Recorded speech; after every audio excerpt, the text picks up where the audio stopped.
இன்றைய தினம் திருப்பதி தேவஸ்தானம் சார்பாக கட்டப்படுகின்ற திருப்பதி ஏழுமலையான்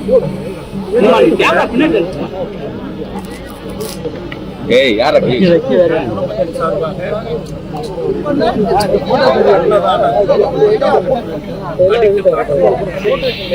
கழகத்தினுடைய நிர்வாகிகள், முன்னாள் சட்டமன்ற உறுப்பினர் மற்றும் சட்டமன்ற பொதுமக்கள் அனைவருடைய மிக பிரமாண்டமாக எழுச்சியாக அன்னதானம் அடிக்கல் நடைபெற்றது. தமிழ்நாடு பாமக போராட்டம் நடத்திருக்காங்க. அதே பாமக நிறுவனர் மருத்துவர் ராமதாஸ் திமுக தலைவர் அவதூறு பரப்புறதா கூறி தகவல் சொன்னதை கூறி பாமக தமிழ்நாடு போராட்டம் நடத்திருக்காங்க. இதனால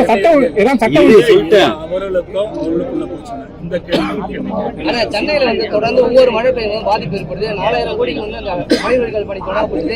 நிறைவு பெறாமல் இருக்கு. மக்கள் அதிக அடிக்கடி பாதிப்பு. அதாவது அவ்வப்போது பெய்கின்ற மழைநீர் படி வடிகால் இதே புரட்சி தலைவர் சென்னை மாநகர் நகரத்தில் பெய்கின்ற மழைநீர் தேங்காமல் வெளியேற்றுவதற்கு மழைநீர் வடிகால் வசதி செய்வதற்கு திட்டமிடப்பட்டு செயல்படுத்தப்பட்டுள்ளது.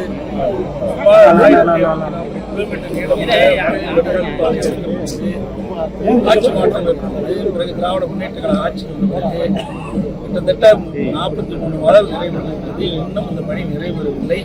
முழுமையாக அனைத்து இந்திய அண்ணா திராவிட முன்னேற்ற கழகம் ஆட்சியில் கொண்டு வரப்பட்ட மழைநீர் வடிகால் பணி நிறைவேற்றப்பட்டால் எவ்வளவு மழை பெய்தாலும்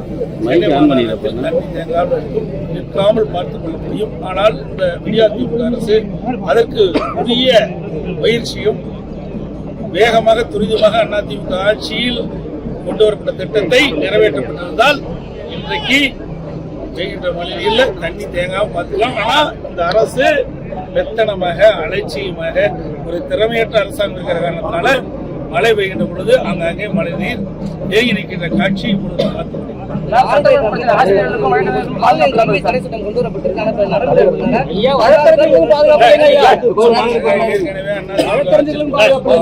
நீதிமன்றத்துக்கு போனாங்க. நீதிமன்றம் மீண்டும் சட்டமன்றத்துல இதற்கு தகுந்த சட்டமனுடைய சொன்னாங்க. ஆனால் ஆட்சி மாற்றம் ஏற்பட்ட பிறகு திராவிட முன்னேற்ற அரசு அதற்கு உச்சநீதிமன்றத்தில் மேல்முறை செஞ்சிருக்கிறாங்க.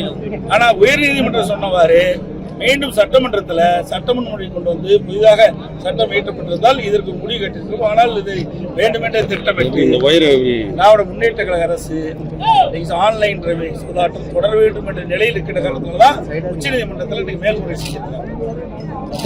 நீதிமன்றம் கொடுக்கப்பட்ட ஆலோசனைப்படி மீண்டும் இந்த ஆட்சி அமைந்த திராவிட முன்னேற்ற ஆட்சி அமைந்த பிறகு சட்டமன்றத்தில் இதற்கு ஒரு தனி சட்டம் மீண்டும் இயற்றப்பட்டிருந்தால் இதற்கு ஒரு முடிவு ஆளுங்கட்சி ஏதாவது வருவாய் இருக்குமா சார்? இருக்குங்காட்டிதானே இன்னைக்கு மேல்முறையீடு செஞ்சிருக்கிறாங்க. உயர்நீதிமன்றம் ஒரு கருத்து சொல்லி இருக்குது. அந்த கருத்தின் அடிப்படையில் அவர்கள் மீண்டும் சட்டமன்றத்தில் புதிதாக ஒரு சட்டம் கொண்டு நிறைவேற்றப்பட்டிருந்தால் உயர்நீதிமன்றம் கொடுக்கப்பட்ட ஆலோசனைப்படி இதற்கு ஒரு முடிவு கட்டியிருக்கும். ஆன்லைன் ரத்து செஞ்சிருக்கோம். ஆனா உயர்நீதிமன்றம் கொடுக்கப்பட்ட ஆலோசனைக்கு மாறாக திராவிட முன்னேற்ற கழக அரசு உச்சநீதிமன்றத்தில் மேல்முறையீடு செய்வதிலிருந்து நீங்க கேட்கிற கேள்விக்கு பதில் வழக்கறிஞருக்கும் ஆசிரியர்களுக்கும் பொது இடத்துல எடுத்தாங்க. பொது இடத்துல ஆரம்பத்தில் சொல்லிட்டு இருக்கிறேன். திராவிட முன்னேற்ற கழகம் ஆட்சியிலே அமர்ந்து 6 மாத கிட்டத்தட்ட 3.5 ஆண்டு காலமாக தொடர்ந்து தமிழகத்தில் சட்ட ஒழுங்கு சீர்கட்டிருக்கிறது.